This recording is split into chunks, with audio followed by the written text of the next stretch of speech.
E aí, meu povo? Bom, esse vídeo surge no intuito de, de tentarmos minimizar um pouco aí os efeitos do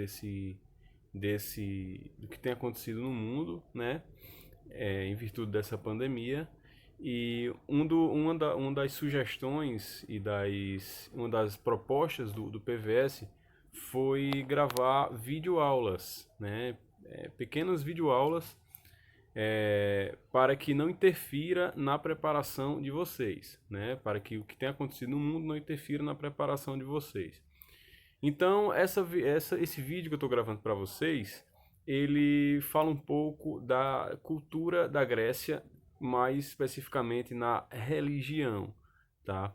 Nós bem sabemos que a religião, ela é parte da cultura de um povo, né? A cultura de modo geral, em que se engloba a alimentação, ou seja, tudo que é cultura, todas aquelas práticas é, socialmente praticadas por todo aquele povo. Tá? É um conjunto de práticas que determinado povo executa. Tá? Então a cultura, a religião, ela faz parte de uma cultura de um povo. Tá? E, a religião, ela molda comportamentos, ela define certo e errado, ela tem explicações para todas as ações da vida, para o pós-vida, para a origem do universo.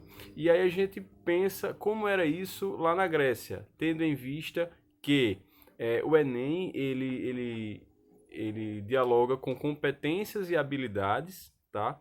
Então ele nunca vai perguntar para você quem foi o governante de maior ascensão e vai colocar 5 alternativas de, com o nome dos caras. Ele não vai perguntar isso. Ele quer que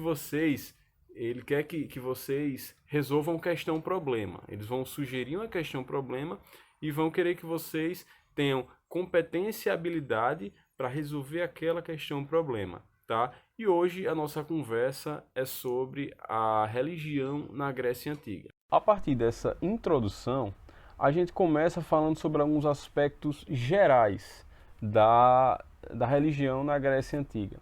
Primeira questão é que na Grécia Antiga, a Grécia Antiga era politeísta. O que é isso? A coexistência de vários deuses e divindades e as suas crenças nesses deuses e nessas divindades. Tá? A segunda questão, o mito como verdade. O mito não era tratado apenas como uma história fantasiosa. Muito mais que isso. O mito funcionava como verdade. Não a verdade lógica, a razão, né, que a filosofia tem como objeto, né? O amor pela verdade, o amor à verdade. Não essa verdade, mas a verdade como uma compreensão da realidade.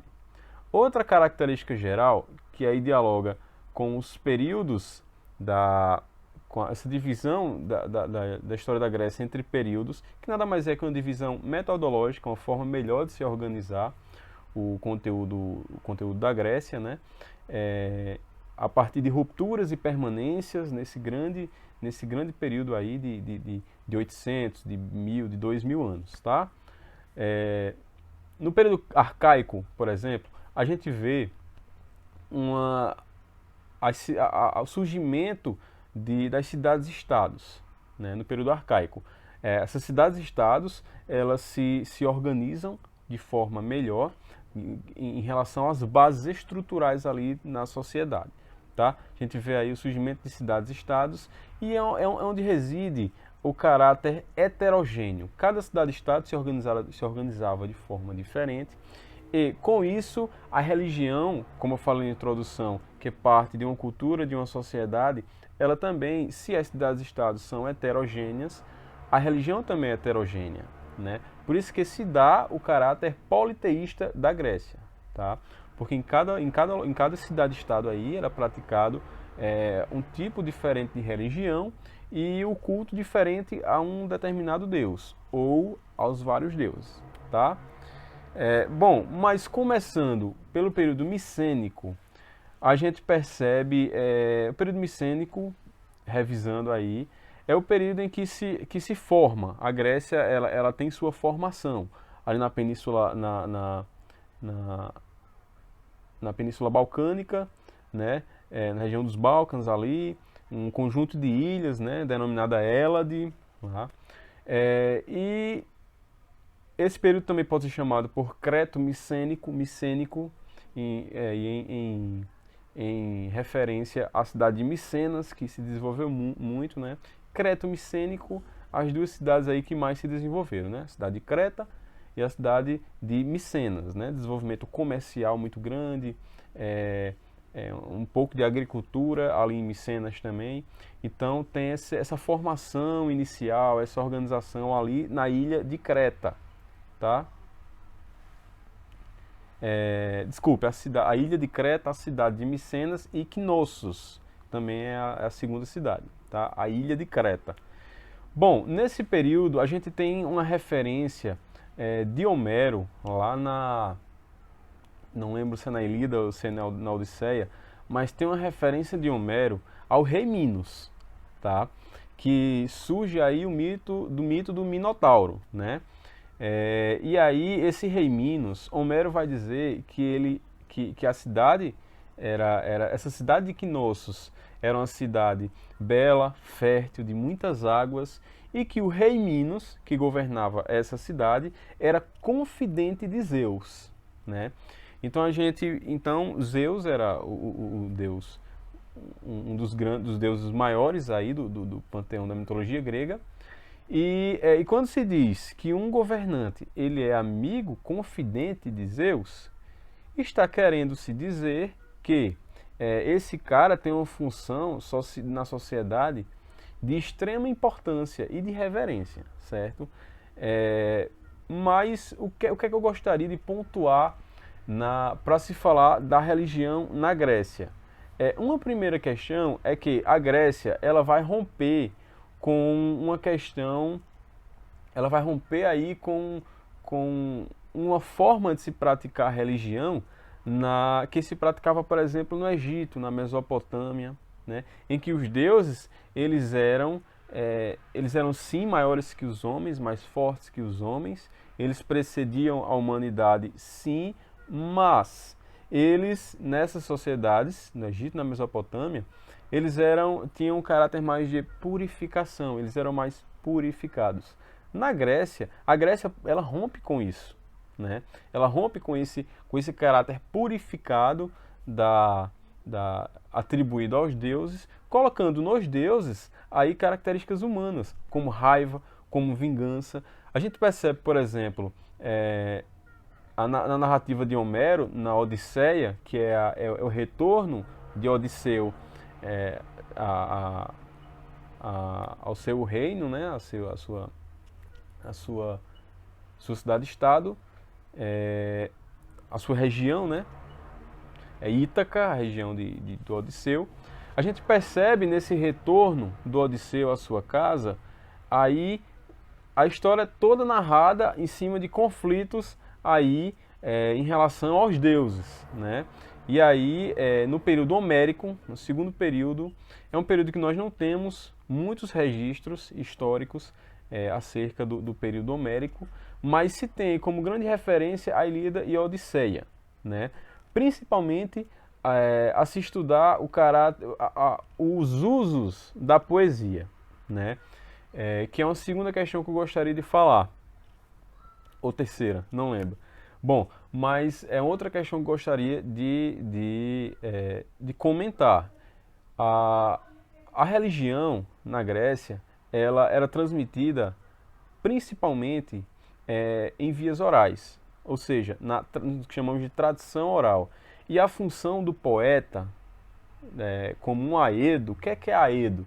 Aedo é o poeta, né, que canta, que narra ali histórias, feitos, conquistas de uma determinada sociedade. Ele narra em forma de poesia, de versos, né? E aí narra também de forma cantada. Há uma estilística ali, uma beleza, né? Uma estética, um valor estético muito grande atribuído. E esse canto, ele também é em referência às musas, né, que também estão presentes na religião grega, tá? Bom, nesse período homérico, a gente tem, portanto, a Ilíada e a Odisseia, que vão ali transmitir valores sociais, valores políticos, valores econômicos. Eles vão transmitir valores a partir do Aedo, da figura do Aedo, desse poeta, né? No período arcaico, a gente tem aí, como eu falei há pouco tempo, essa organização maior das cidades-estados, que a gente vem falar de cidade-estado, tá? Que elas se crescem de forma exponencial.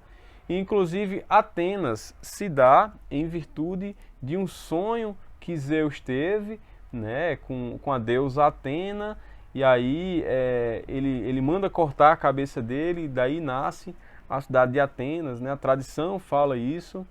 Mas esse período arcaico, ele tem esse caráter de organização e se sobressaem duas cidades-estados, como nós sabemos, Atenas e Esparta. Acabei de falar um pouco de Atenas, né?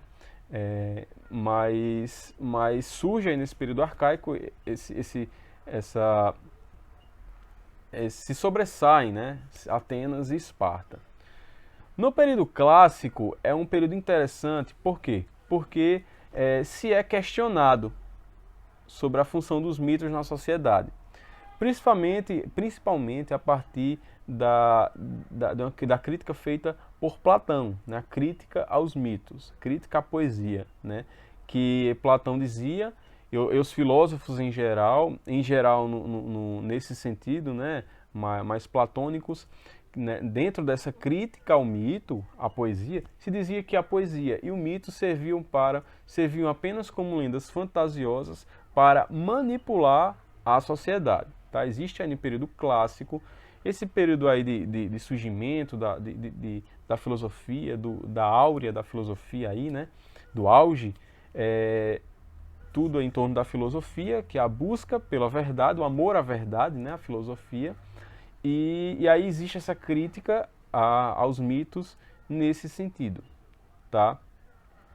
No período helenístico, nós temos aí o surgimento de Alexandre o Grande, né? O período helenístico ou macedônico, revisando aí, é aquele em que os macedônicos dominam os gregos, né? A Macedônia faz parte ali da região ali, da grande região ali das Hélades, né? Das ilhas, faz parte dessa região, mas são tidos como estrangeiros, né? Uma vez que para cada cidade-estado, quem fosse de outra cidade-estado era um estrangeiro, tá? Bom, Alexandre o Grande, ele domina.